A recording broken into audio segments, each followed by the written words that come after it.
ఇప్పుడు వచ్చినటువంటి నా ప్రియమైనటువంటి సహోదరి సహోదరులందరికీ ప్రభువైన యేసుక్రీస్తు నామములో వందనాలు తెలియజేస్తున్నాను. ఉదయకాల సమయంలో దేవుడు మనకి మంచి అవకాశం అనుగ్రహించాడు. మనం ముందుకు కొనసాగుదాం. మనం నేర్చుకున్నటువంటి భాగంలోకి ఒకసారి మనం కొనసాగితే మత్తయి సువార్త 4వ అధ్యాయము 1వ వచనంలోకి మనం వచ్చేద్దాం.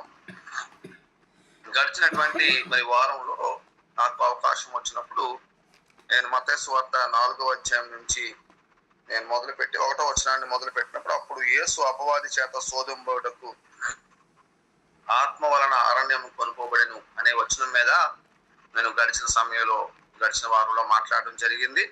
అప్పుడు నేను మాట్లాడినప్పుడు యేసు ప్రభు వారు అపవాది చేత ఎందుకు శోధింపడానికి వెళ్ళారు, లేదంటే ఆయన శోధింపడానికి ఆయన వెళ్ళాడా, లేకపోతే పరిశుద్ధాత్మ ఆయన తీసుకొని వెళ్ళాడా అనే విషయాన్ని కూడా మాట్లాడుకొని, అసలు అపవాది ఎవరు, ఆయన ఎందుకు యేసు ప్రభు వారిని శోధించాడు,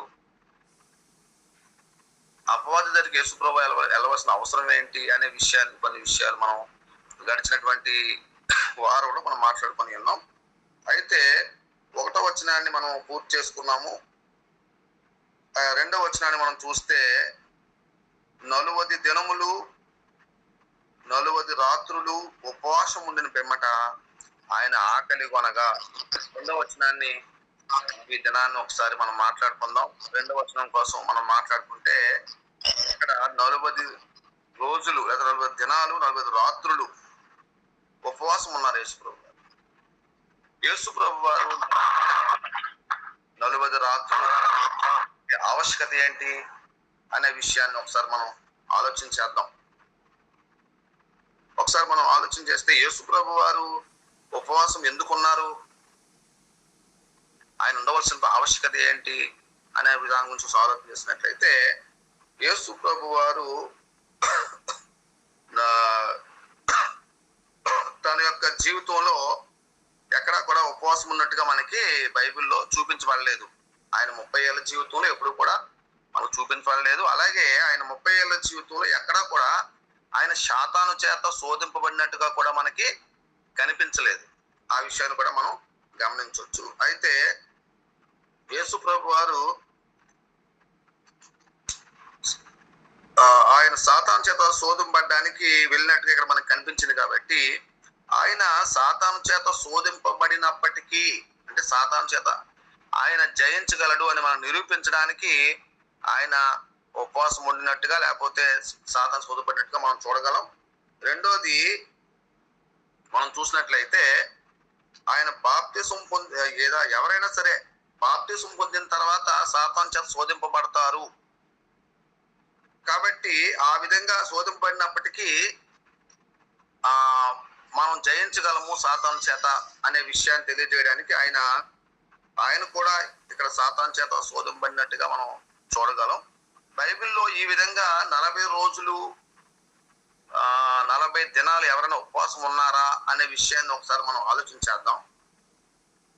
ఒకసారి ఆలోచన చేసినట్టయితే మన బైబిల్లో మనకి ఇక్కడ మొట్టమొదటిగా ఇక్కడ చూస్తే మోషే మనకి కనిపిస్తాడు. చూద్దాం ఒకసారి. మోషే నిర్గమాకాండం 34వ అధ్యాయం 28వ వచనం మనం చూసినట్లయితే అక్కడ మోషే గారు సీనాయి పర్వతం మీద 40 రోజులు ఉపవాసం ఉన్నట్టుగా మనకి కనిపిస్తుంది. ఒకసారి చూడండి.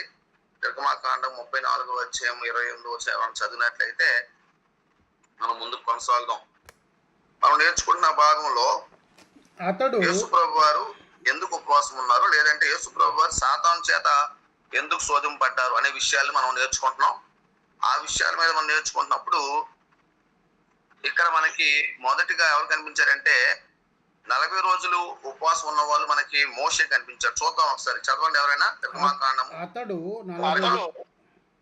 28. చదవండి సార్. అతడు 40 రేయింపగళ్ళు యెహోవాతో కూడా అక్కడ నుండెను. అవునండి. భోజనం చేయలేదు, నీళ్లు త్రాగలేదు. అంతలో ఆయన నిబంధన వాక్యములను అనగా 10 ఆజ్ఞలను ఆ పలకల మీద వ్రాసెను.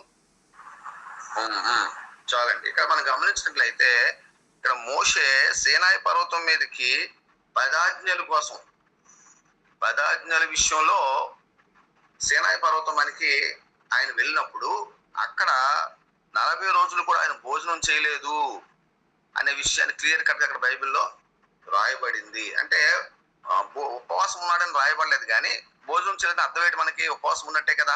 దాన్ని బట్టి మనకి ఆ విధంగా అర్థం చేసుకోవచ్చు. ఇంకా రెండవదిగా చూసినట్లయితే ఏలియా ప్రవక్త చూడండి, అది కూడా ఒకసారి చూద్దాం. ఏలియా ప్రవక్త కూడా యెజబేల్ దగ్గర నుంచి రక్షింపబడడం కోసం రాణి అయినటువంటి యెజబేలు ఏలియా ప్రవక్తను తరిమినప్పుడు ఆయన హోరేబు కొండ మీదకి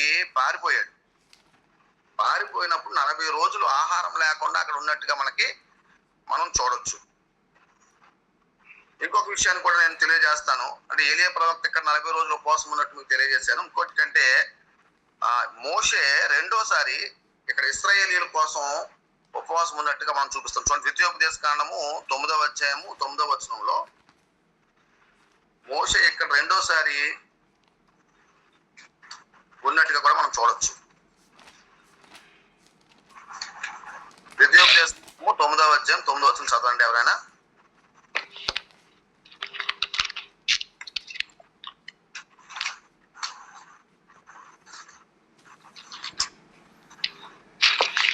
ఆ రాతి పలకలు అనగా యెహోవా మీతో చేసిన ఆ రాతి పలకలు అనగా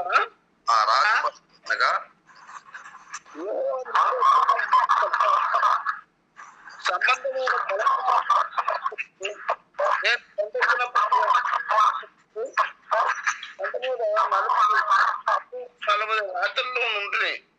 చాలండి. ఇక్కడ గమనించినట్లయితే ఇశ్రాయేలీయులు పాపముల విషయమై ఆయనకు ఎవరికి దేవునికి వచ్చిన కోపం వలన ఎక్కడ ఇశ్రాయేలీయులను నాశనం చేసేస్తాడు దేవుడు అనే భయంతో దేవుడు ఇక్కడ మోషే 40 రాత్రులు 40 పగళ్ళు ఉపవాసం ఉండి ప్రార్థన చేశాడు. చదివినట్లయితే ఎవరి కోసం? ఇశ్రాయేలీయుల కోసం ఆయన ఉపవాసం ఉండి ఇక్కడ ప్రార్థన చేశాడు. ఎందుకంటే దేవునికి వచ్చిన ఇశ్రాయేలు చేస్తున్న పొరపాట్లు బట్టి దేవునికి కోపం వచ్చి ఎక్కడ చంపేస్తాడనే భయంతో అక్కడ ఉపవాసం ఉండి ప్రార్థన చేసినట్టుగా చూస్తాం. కాబట్టి ఈ సందర్భాలు మనకి బైబిల్లో ఈ 40 రోజులు లేకపోతే 40 రాత్రులు పగళ్ళు ఉపవాసం ఉన్నట్టుగా మనకి విషయాలు మనకు కనిపించాయి. అయితే ఇక్కడ యేసు ప్రభు వారు మరి ఎందుకు ఉపవాసం ఉన్నారు 40 రోజులు అనే విషయానికి వచ్చినట్లయితే, ఏదైనా సరే ఒక కార్యక్రమం లేకపోతే ఒక సందర్భం లేకపోతే ఏదైనా పని మొదలు పెట్టేటప్పుడు ఆ పని పూర్తి అవడం కోసం 40 రోజులు ఉపవాసం ఉన్నట్టుగా కూడా మనం ఒకసారి ఆలోచన చేయొచ్చు. ఉదాహరణకి యేసు ప్రభు వారు 30 ఏళ్ల జీవితంలో ఉపవాసం ఉంటే ఎక్కడ కనిపించలేదు, కానీ ఆయన సువార్త ప్రారంభించడానికి ముందు లేదంటే బాప్తిసం పొందిన తర్వాత సువార్త ప్రారంభించడానికి ముందు ఆయన ఈ 40 రోజులు ఉపవాసం ఉన్నట్టుగా మనం చూడొచ్చు. రెండవదిగా ఆయన సాతాను చేత శోధం పడ్డానికి మరి వెళ్ళినప్పుడు సాతాన్ని మనం జయించగలము అని నిరూపించడానికి ఆయన సాతాను చేత శోధింపబడినట్టుగా కూడా మనం చూడొచ్చు. ఇక్కడ మనం చదివిన భాగంలో మత్తయి సువార్త 4వ అధ్యాయము 2వ వచనంలో మనం చదివిన భాగంలో చూసినట్లయితే ఆయన ఉపవాసం ఉండి ఆకలి కొని ఆ శోధకుని దగ్గరికి అంటే సాతాను దగ్గరికి వెళ్ళినట్టుగా మనం చూసాము. అంటే సాతాను చేత జయం. అంటే మనం కూడా ఏదైనా సరే ఒక కార్యక్రమం మొదలు పెట్టేటప్పుడు ఏదైనా ఒక మంచి పని చేసేటప్పుడు మనం ఏం చేస్తాం అంటే ఉపవాసాన్ని చేస్తూ ఉంటాం. కొంతమంది శుక్రవారం ఉపవాసం చేస్తారు, కొంతమంది నెలకోసారి ఉపవాసం చేస్తారు, కొంతమంది ఎప్పుడైనా సరే ఒక పని మొదలు పెట్టేటప్పుడు మంచి పని మొదలు పెట్టేటప్పుడు ఉపవాసం ఉండి పని జరగాలని ప్రార్థన చేసేవాళ్ళు చాలా మందిని మనం చూస్తాం. అంటే ఉపవాసం ఉండడం తప్పని మనం చెప్పలేము. ఉపవాసం ఉండడం అనేది మంచి పనే, ఎందుకంటే మనం దేవుని దగ్గరికి వెళ్ళి చేయొచ్చు. చాలా మంది పాత నిబంధనలో కూడా రాజులు మనం చూసేటప్పుడు రాజులు యుద్ధాలకి వెళ్ళేటప్పుడు యుద్ధాలు జరిగించడానికి వెళ్లే ముందు ఉపవాసం ఉండి ప్రార్థన చేసేవారని మనం చూడొచ్చు. చాలా మంది ప్రవక్తలు కూడా ఈ విషయాలు మనకు ముందుగా రాజులు తెలియజేయడం మనం చూస్తాం. కాబట్టి ఏదైనా మంచి పని ప్రారంభించేటప్పుడు ఉపవాసం ఉండి చేయడం తప్పేమీ లేదు.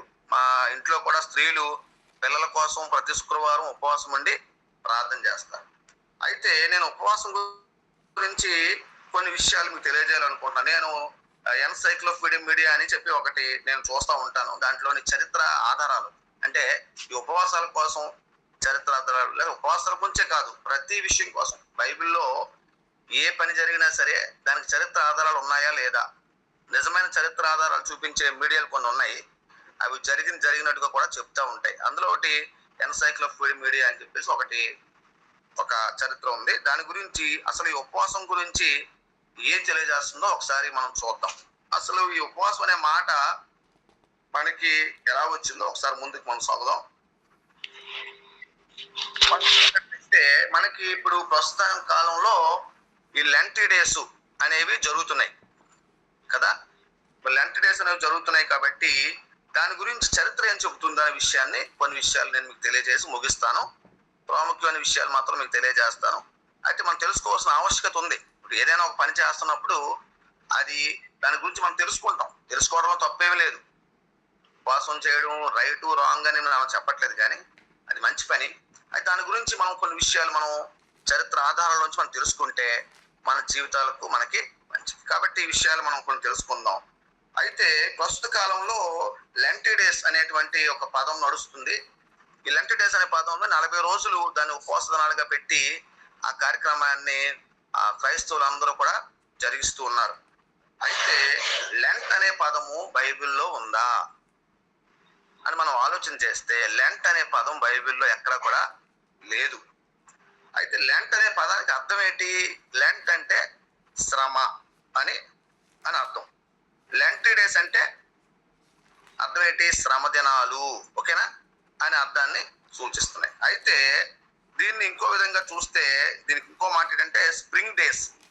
లెంట్ డేస్ ని కొన్ని పదాలు మనం చూసినట్లయితే స్ప్రింగ్ డేస్ అని, శ్రమ దినాలని, దుఃఖ దినాలని, లేదంటే మండల కాలం అని, లేకపోతే ఉపవాస దినాలని, ఈ విధంగా రకరకాలుగా దీన్ని పిలవడం జరుగుతుంది లెంట్ డేస్. అయితే ఈ లెంట్ అనే పదం ఎక్కడి నుంచి వచ్చింది? ఎక్కడి నుంచి ఈ పదాన్ని తీసుకొచ్చారంటే లెంట్ అనే పదము లెంటిన్ అనే పదం నుంచి వచ్చింది. ఎక్కడ వచ్చిందండి? లెంటిన్ అనేటువంటి పదం నుంచి ఈ లెంట్ అనే పదాన్ని మనం తీసుకున్నట్టుగా చూస్తాం. అయితే ఈ లెంటిన్ అనే పదంకి ఎలా వచ్చింది మరి? ఈ లెంటిన్ అనే పదానికి అర్థం మనం తెలుసుకోవాలి కదా. లెంటిన్ అనే పదం పేరు ఏంటంటే మనకు అర్థం ఏంటంటే వసంత కాలము అని అర్థం. జాగ్రత్తగా ఆలోచించండి, చెప్పే విషయాలు జాగ్రత్తగా వినండి, విని తెలుసుకుంటే చాలు. మనం తెలుసుకుంటే మన జీవితాలకి మంచిది. కాబట్టి లెంటిన్ అనే పదం అర్థం ఏంటంటే వసంత కాలము అని అర్థం. అంటే మనకి వసంత కాలం ఎప్పుడు వస్తుంది అని ఆలోచన చేస్తే ఫిబ్రవరి మార్చి నెలల్లో ఈ వసంత కాలం అనేది మనకి వస్తుంది. ఈ వసంత కాలపు నెలల్లోనే ఈ లెంటిన్ డేస్ ని, లేకపోతే లెంట్ డేస్ ని ఏర్పాటు చేసినట్టుగా క్రైస్తవులు ఏర్పరచుకున్నట్టుగా మనం చూడగలం. అయితే ఈ వసంతకాలం అనేది దాని గురించి ఒకసారి మనం ఆలోచన చేస్తే వసంతకాలం అంటే ఏంటి? ఆకులు, కొమ్మలు, భూమిలో నుండి చిన్న చిన్న మొలకలు వచ్చే చిగురించే కాలాన్నే వసంతకాలము అంటారు. ఈ వసంతకాలం ఎప్పుడు వస్తుంది? మనకి ఈ ఫిబ్రవరి మార్చి నెలల్లో వసంతకాలం వస్తుంది. కాబట్టి ఆ నెలల్లోనే ఈ లెంట్ డేస్ ని ఏర్పరచుకునే విధానాన్ని కూడా మనం చూస్తాం. అంటే కాబట్టి మనకి ఏమర్థమైంది? ఇప్పుడు లెంటిన్ అంటే వసంతకాలము అని అర్థం. ఇది ఎప్పుడు వస్తుంది? ఫిబ్రవరి మార్చి నెలలో వస్తుంది. అయితే ఈ లెంటిన్ పదంలో నుంచి లెంట్ అనే పదాన్ని తీసుకొని దాని ప్రకారం లెంట్ డేస్ అని శ్రమ దినాల కింద ఏర్పాటు చేసుకున్నారు. కాబట్టి లెంట్ డేస్ అంటే శ్రమ దినాలని, దుఃఖ దినాలని మనం తెలుసుకున్నాం. అయితే ఎందుకు లెంట్ డేస్ 40 రోజులు పెట్టారు అనే విషయాన్ని కూడా మనం ఆలోచించాలి. ఎందుకు లెంట్ డేస్ 40 రోజులు పెడతారు, అది ఎలా పెడతారు, లేదంటే వసంతకాలము లేదంటే ఫిబ్రవరి మార్చి నెలలో ఎందుకు పెడుతున్నారు అనే విషయాన్ని కూడా ఒకసారి మనం ఆలోచన చేస్తే ఈ క్యాలెండర్ ప్రతి సంవత్సరం కూడా క్యాలెండర్ ప్రింట్ అవ్వక ముందే ఏం చేస్తారంటే ఈ ఈస్టర్ పండుగ, ఈస్టర్ అనేటువంటి ఒక పండుగను ఎలాగైతే చేస్తున్నారో ఆ ఈస్టర్ పండుగ నుంచి వెనకకు, అంటే అక్కడ ఆ రోజు నుంచి వెనక్కు 40 దినాలు లెక్క పెట్టి వెనక్కి వచ్చి ఏం చేస్తారంటే ఈ డేట్ ని, అంటే ఒక 40 దినాలు వెనక్కి వచ్చి ఆ 40వ రోజుని బసవ బుధవారము అని ఒక రోజు పెట్టుకుని ఆ రోజు నుంచి లెంట్ డేస్ ని ప్రారంభిస్తున్నారు. జాగ్రత్తగా మనం ఆలోచన చేయండి. ముందుగా ఏం చేస్తారంటే క్యాలెండర్ ని సంవత్సరానికి ముందు ఏర్పాటు చేయకముందే ముందుగానే ఈస్టర్ అనే పండుగ దగ్గర నుంచి 40 రోజులు వెనక్కి వచ్చి ఆ 40వ రోజు ఏ రోజు అయితే వస్తుందో ఆ రోజుని బసవ బుధవారం అని పెట్టి దానికి ఆ రోజు స్టార్ట్ చేస్తున్నట్టుగా మనం చెప్పగలం. అయితే సరే, మనకి ఒక విషయాలు అర్థమయ్యాయి. ఈ లెంట్ డేస్ అనే పదం ఎలా వచ్చిందో, లెంట్ అనే పదం ఎలా వచ్చిందో, ఈ లెంట్ అనే పదం వచ్చిందో మనకు అర్థమైంది. కాబట్టి మనం ముందుకు కొనసాగితే ఇప్పుడు మనకి ఈస్ట్ అనే పదం ఎలా వచ్చిందో కూడా మనం తెలుసుకోవాలి, అంతే కదా. ఈస్ట్ అనే పదం ఎలా వచ్చింది, లేకపోతే ఈస్ట్ అనే పండగ మనకి ఎలా వచ్చిందో కూడా చరిత్ర ఆధారాలు ఏం చెప్తున్నాయి. ఇది మన మాటలు కాదు, మనకి చరిత్ర ఆధారాలు మనకి ఏం చెప్తున్నాయో ఒకసారి మనం చూద్దాం. లెంట్ అనే పదం బైబిల్లో ఉందా అంటే ఫస్ట్ మనం ఆలోచన చేసాం. అంటే ఉందా అంటే ఎక్కడ కూడా బైబిల్లో లేదు. లేదా ఈస్ట్ అనే పదం ఉందా బైబిల్లో ఎక్కడైనా? ఈస్ట్ అనే పదం కూడా బైబిల్లో ఎక్కడ కూడా లేదు. అపోస్తులు ఎవరైనా ఈస్టర్ పండుగను చేశారా, లేకపోతే ఈస్టర్ పండుగ చేయొచ్చు అని మనం ఎవరైనా చెప్పారా అని అడిగితే ఎవరో కూడా ఎక్కడ కూడా బైబిల్లో ఆ విషయాన్ని ప్రస్తావించలేదనే విషయాన్ని కూడా మనం చూడొచ్చు. అయితే మనం చరిత్రకి మనం ఒకసారి వెళ్ళినట్లయితే ఈస్టర్ అనే పదం బైబిల్లో ఒక దేవత పేరు. ఎవరి పేరండి? బైబిల్లో ఒక దేవత పేరు అని చెప్పేసి మన చరిత్ర ఆధారాలు తెలియజేస్తున్నాయి. ఏంటి ఆ ఈస్టర్ అనేటువంటి ఆ దేవత పేరేంటో ఒకసారి చూస్తే ఆవిడ పేరు అష్టారోతు. ఏం పేరండి? అష్టారోతు అనేటువంటి ఒక దేవతను చరిత్రలో మనకి చాలా కొంతమంది పూజించినట్టుగా మనం చూస్తాం. కాబట్టి ఒకసారి మనం దాని గురించి మనం చూసినట్లయితే ఈ అష్టారోతు దేవతను ఎవరు పూజించేవారంటే అస్సూరియన్స్ పూజించేవారు. ఎవరండి? అస్సూరియన్స్ అనేటువంటి తెగ పూజించడం చూస్తాం. ఈ అస్సూరియన్స్ పురాతన కాల ప్రజలు. వీరు ఆదిలో ఉన్నటువంటి మెసపతోమియా అనే ప్రాంతంలో వీరు జీవించేవారు. జాగ్రత్తగా మనం చూసినట్లయితే వీళ్ళు ఎక్కడ జీవించేవారండి? వీళ్ళు పురాతన కాలమైనటువంటి మెసపతోమియా అనే ప్రాంతంలో వీరు జీవించినట్టుగా మనం చెప్పవచ్చు. ఈ అష్టారోతును అనే పేరును గ్రీకు భాషలో ఏమంటారంటే ఇస్తార్ అని పిలుస్తారు. అష్టారోతుని పిలిచి గ్రీకు భాషలో మనం చూసినట్లయితే ఇస్తార్ అని పిలిచినట్టుగా మనం చూస్తాం. ఈ ఇస్తార్ అనే పదం నుండి వచ్చిందే ఈ ఈస్టర్ అనే పదం మనకి వచ్చినట్టుగా మనం చూస్తాం. అయితే మనం ఈ యొక్క విషయాన్ని కొంచెం లోతుగా మనం ఆలోచన చేసినట్లయితే ఈస్టర్ అనే పదం ఎలా వచ్చిందో ఒకసారి మనం కొంచెం లోతుగా మనం ఆలోచన చేద్దాం చరిత్ర ఆధారాలను బట్టి. ఈ అష్టారోతు దేవతను అస్సూరియన్స్ ఇస్తారని పిలిచేవారని చెప్పాను కదా. రోమన్స్ అయితే దీన్ని ఏమని పిలిచేవారంటే ఫార్చునర్ అని పిలిచేవారు. జాగ్రత్తగా వినండి. అస్సూరియన్స్ అయితే ఈ పదాన్ని ఇస్తారని పిలిచేవారు. రోమన్స్ అయితే ఫార్చునర్ అని పిలిచేవారు. ఫార్చునర్ అనే మాట విన్నారా? జాగ్రత్తగా ఆలోచన చేయండి. ఫార్చునర్ అనే మాట మనం విన్నాం. ఇది ఒక కారు పేరు. మనకి మన సహోదరులు ఎవరు జై హింద్ గారు ఈ కారు వాడతారు, ఫార్చునర్. అయితే ఈ నేను చెప్పే విషయం ఏంటంటే ఈ ఫార్చునర్ అనే మాట ఇది ఒక దేవత పేరు. అంటే అప్పటి కాలం ప్రజలు ఇప్పుడు ఏం చేస్తున్నారంటే దేవతల పేర్లు ఇక్కడ వాహనాలకు పెట్టుకుంటున్నారు. ఇంకొక దాని కూడా తెలియజేస్తాను. ఏంటంటే జూపిటర్ అనేటువంటి బండి ఉంది మనకి, జూపిటర్. తర్వాత హెరిక్లస్ అనేటువంటి సైకిల్ ఒకటి ఉంది. ఇవన్నీ కూడా ఈ జూపిటర్ అన్న మాట, ఈ హెరిక్లస్ అన్న మాట కూడా ఇవి దేవతల పేర్లుగా, ఆ దేవతల పేర్లు తెచ్చి ఇక్కడ మనకి ఇప్పుడు వాహనాలకు పెడుతున్నట్టుగా మనం చూడొచ్చు. ఇంకా మనం ముందుకు వెళ్ళినట్లయితే ఈ అష్టారోతు దేవతను ఆకాశపు దేవత అని కూడా పిలిచేవారు అని చెప్పొచ్చు. అసలు అష్టారోతు అనే మాటకి అర్థం ఏంటి అని మనం ఆలోచన చేస్తే ఇది నక్షత్రాల కూటమి అని మనకి తెలియజేయబడుతుంది. ఏంటంటే అష్టారోతు అర్థం ఏంటంటే నక్షత్రాల కూటమి అని తెలియజేయబడుతుంది. అంటే ఆనాటి కాలం ప్రజలు ఈ ప్రాంతంలో జ్యోతిష్కాలు చెప్పేవారు. జ్యోతిష్కాలు చెప్పేటువంటి ప్రజలకు ఉండేవారు. జ్యోతిష్ శాస్త్రానికి మూల పురుషులు లేదా పితామోహులే వీళ్ళు. ఎవరంటే బాబిలోనియన్స్ అని మనం చెప్పవచ్చు. అసలు ఈ అష్టారోతు ఎవరు అనే విషయాన్ని కూడా మనం ఒకసారి ఆలోచించాలి. మీకు ఈస్ట్ అనే పదం కోసం మీకు అర్థమైందని అనుకుంటున్నాను. ఎలాగంటే ఈస్ట్ అనే పదము ఎలా వచ్చింది? ఇస్తార్ అనే పదం నుంచి మనకి వచ్చినట్టు చెప్పవచ్చు. ముందు మీకు తెలియజేసినట్టుగా ఇస్తార్ అనే పదం ఈస్ట్ వచ్చినట్టుగా మీకు తెలియజేస్తాను. అయితే ఇక్కడ అష్టారోతు గురించి ఒకసారి మనం తెలియజేసుకున్నాం. ఈ అష్టారోతు అనేటువంటి దేవత ఎవరు, ఎక్కడి నుండి వచ్చిందో ఒకసారి మనం చూసినట్లయితే ఆది కాండము 10వ అధ్యాయము 8వ వచనాన్ని మనం చూసినట్లయితే అక్కడ మనకి చరిత్ర ఆధారాలు మనకు క్లియర్ గా మనకు కనిపిస్తాయి. నేను చెప్పే వాటికి చరిత్ర ఆధారాలు అక్కడ ఉంటాయి, ఒకసారి వాటిని చూడండి. ఆదికాండము 10వ అధ్యాయము 8వ వచనం చదివినట్లయితే,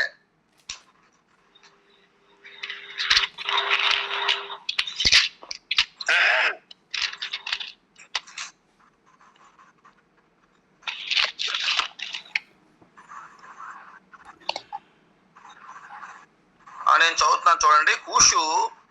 కూషు నిమ్రోదును కనెను, అతడు భూమి మీద పరాక్రమశాలి ఇందుటకు ఆరంభించును. అతడు యెహోవా ఎదుట పరాక్రమం గల వేటగాడు, కాబట్టి యెహోవా ఎదుట పరాక్రమం గల వేటగాడు నిమ్రోదు వలె అని లోకోక్తి కలదు. ఇక్కడ నిమ్రోద్ అనేటువంటి వ్యక్తి కనిపిస్తున్నాడు.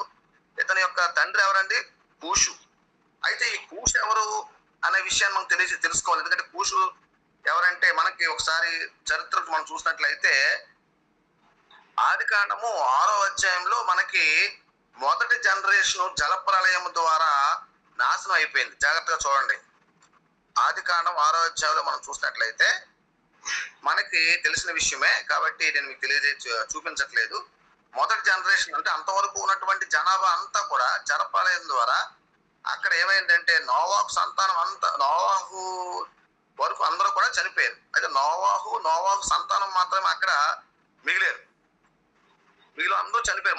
జనరేషన్ అంతా 8 మంది అక్కడ మిగిలినట్లయితే 8 మంది ఎవరు? నోవాహు భార్య, అతని సంతానము ఎవరెవరండి? షేము, హాము, యాపేతు అనే వారు ముగ్గురు భార్యలు, మొత్తం 8 మంది మాత్రం అక్కడ మిగిలినట్టుగా మనం చూస్తాం. అంటే మొదటి జనరేషన్ అంతా కూడా ఎవరు అక్కడ చనిపోయారు. రెండవ జనరేషన్ లో నోవాహు సంతానం అయినటువంటి షేము, హాము, యాపేతు కుమారుల్లో వారిలో ఉన్నటువంటి హాము సంతానము పుట్టినవాడు, చూడండి, హాము సంతానంలో పుట్టినవాడే కూషు.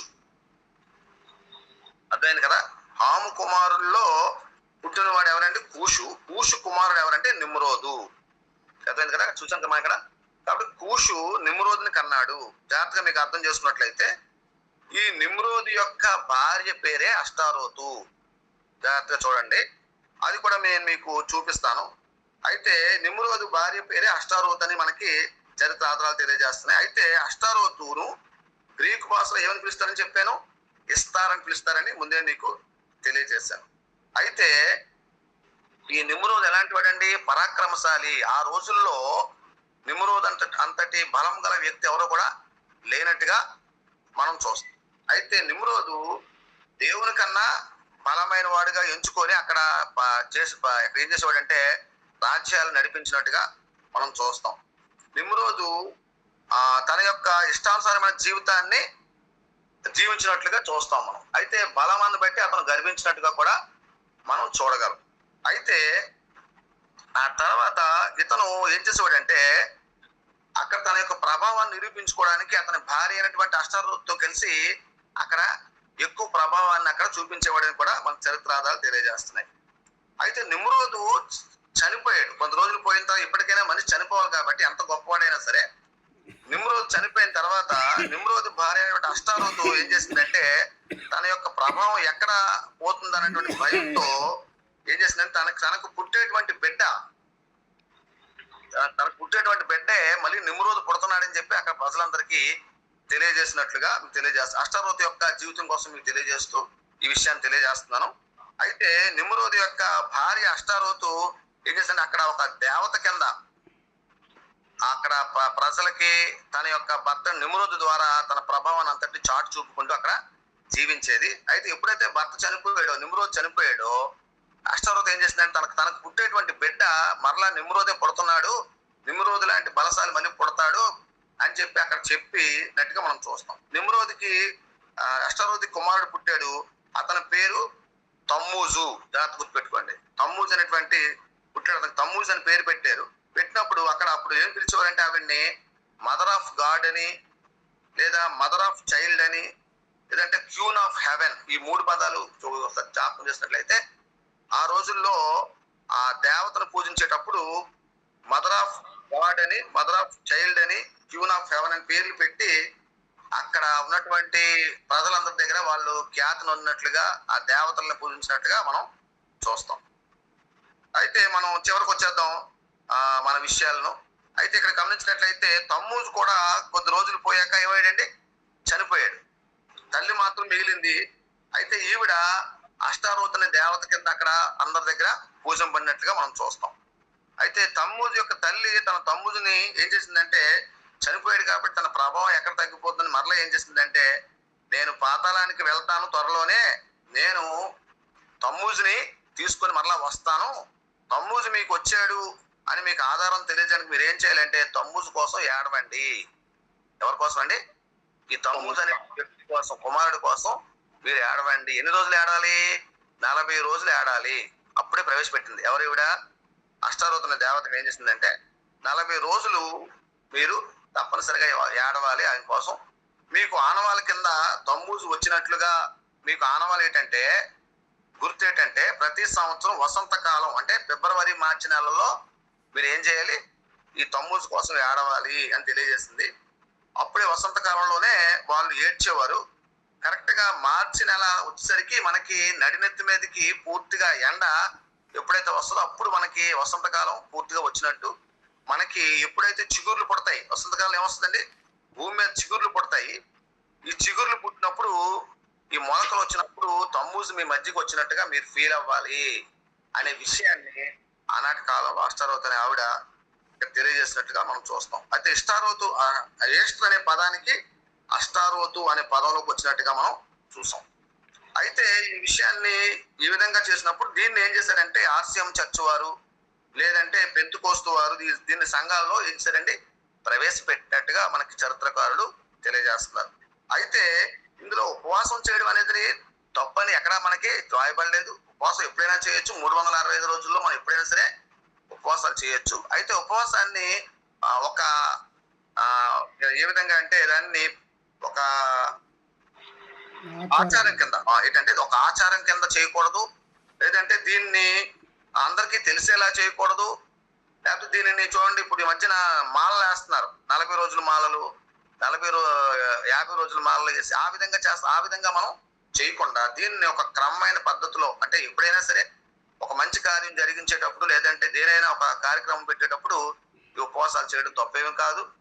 మన బిడ్డల కోసం, మన కుటుంబాల కోసం, మన అభివృద్ధి కోసం ఉపవాసాలు చేయడం తప్పేమి కాదని మనకి తెలియజేస్తుంది. అయితే ఈ విషయాలు మీకు ఎందుకు తెలియజేస్తానంటే, మనం చరిత్ర ఆధారాలు మనం తెలుసుకోవడం వల్ల కొన్ని విషయాలు మనకు తెలియడం వల్ల ఏం చేస్తామంటే దాని ప్రకారం మనం రావడానికి అవకాశం ఉంటుంది. మన సమయం అయిపోయింది కాబట్టి నేను ఈ యొక్క విషయాన్ని ఇక్కడితో ఆఫ్ చేసి మిగిలిన విషయాలు మరలా మనం మాట్లాడుకున్నప్పుడు మనం మాట్లాడుకుందాం. అందరికీ